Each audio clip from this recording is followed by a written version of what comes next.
Hello everyone. Thank you for coming back to my channel. Today we're going to talk about the Netflix series, The Copycat Killer. Now, all of y'all out there, ever wanted the next greatest, juiciest murder mystery? Well, this Taiwanese drama will be perfect. It's called The Copycat Killer, about a detective based off of a book by the same name written by Miyuki Miyabe.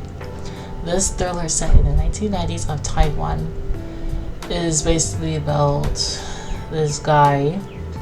He is very sure about his job, and he knows and he's very confident that he can catch any killer.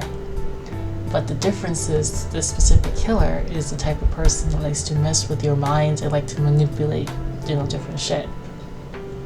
And it's like, he likes to leave clues and most importantly letters and notes, and he likes to leave little trinkets behind for the specific detective to look for and search for, like a little cat and mouse type of thing. And he likes to play tricks with the media, and he just wants to be seen, but only by this guy. Now, all my anime fans out there, you guys remember Black Cat, where Train, the main protagonist, he gets his sights. Oh yeah, he gets his sights on this, I want to say, murderer who is so fascinated by Train. Well, he will literally do whatever it takes for Train to find him, even in the most effed up ways possible. It's kind of like that, where it's this novel, or this TV show based on the novel, was loosely based on the infamous Zodiac Killer, where he targeted the police for decades but he was never caught.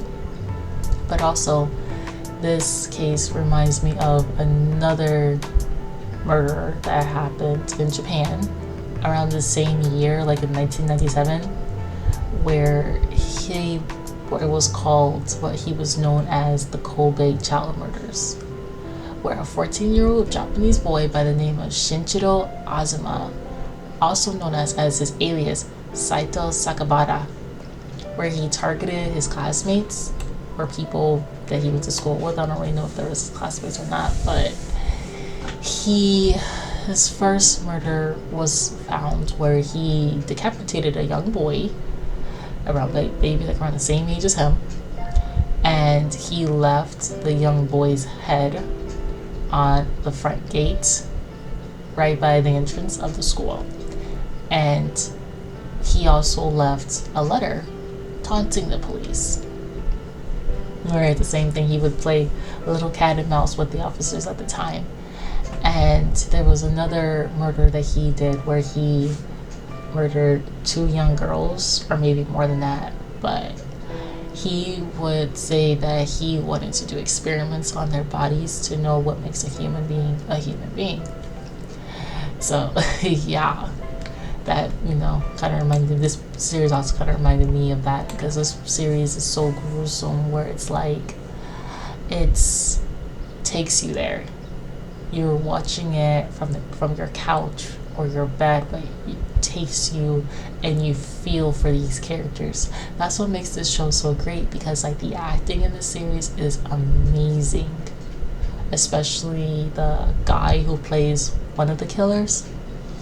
Like his whole mental thought and his whole reactions and the way that that actor portrayed this character is phenomenal. Like it's insane.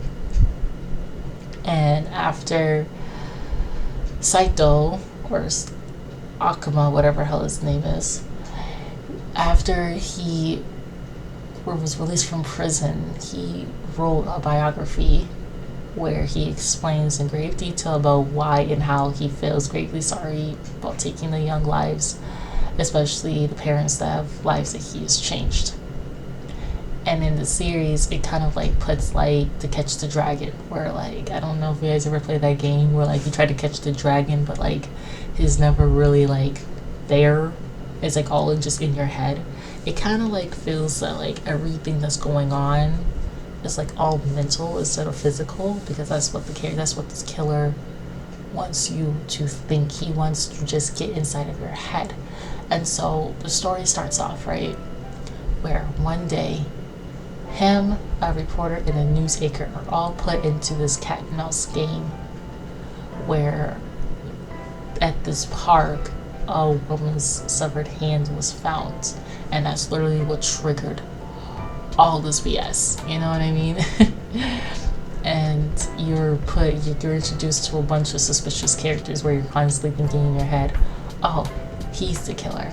Oh shit, he's not the killer, then he has to be the killer. Wait, oh shit, he ain't the killer? How is this man not the killer? And so that's how I felt about the main character, like the detective's ex-girlfriend, where she feels as though he puts his job input more than he puts the relationship.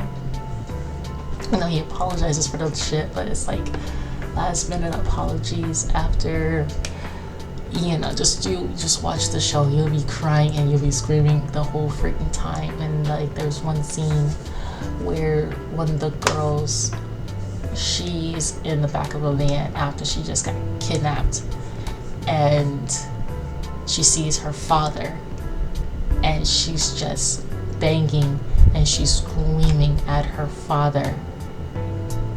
Well, you know, he's like passing out flyers to, you know, find his daughter. He's just passing out flyers, and she's in this van and the killer's just tapping away at the wheel like, you can scream all you want, but he can't hear you. Like, he's just taunting her, and he's taunting these parents, he's taunting their families, and she's just screaming and she's just crying, and she's like, she has like these thumb cuffs on her fingers, on her thumbs, and she's like trying to break free by like trying to like break her hands, break her arms and her fingers to get free.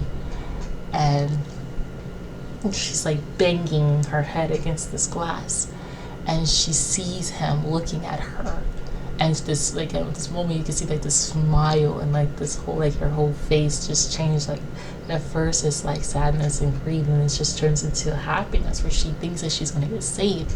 And then as soon as her father walks towards the van, the killer drives off, and at this scene you're like just crying, you're just crying. And then there's another scene where this girl, she's at this club and she's like with her, she's waiting for her friend, but her friend never shows up. And at first you're like, well, you know, it's just her being a stupid teen. But then you see a scene where her friend gets kidnapped, but then later she gets kidnapped, right? And there's like a moment where you start to remember who this girl actually is and her importance to like the main characters. And you're like, holy shit, he is actually, it has to be someone that these officers know. Because when you look at the other killers, it's like, how do they know who she is unless they're actually in the circle? Because you're like, holy shit, it has to be someone that they're around, right? And then there's another scene where the main anchor lady, she gets killed by the main killer, because there's multiple killers in the show.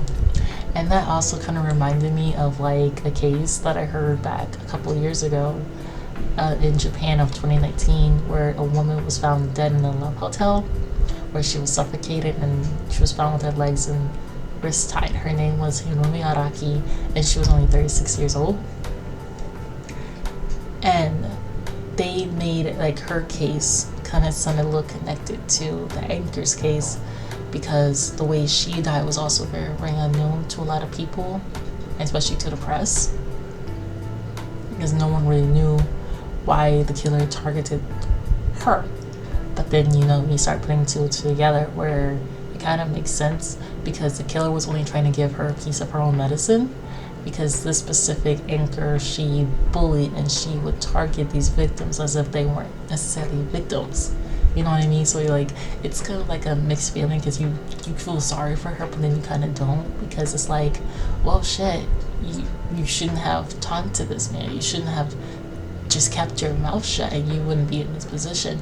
But at the same time, it's also pretty sad, because she has a son, and you start getting into her life and, you know, emotions and stuff like that. But yeah, the show is called Copycat Killers. It is on streaming Netflix. Watch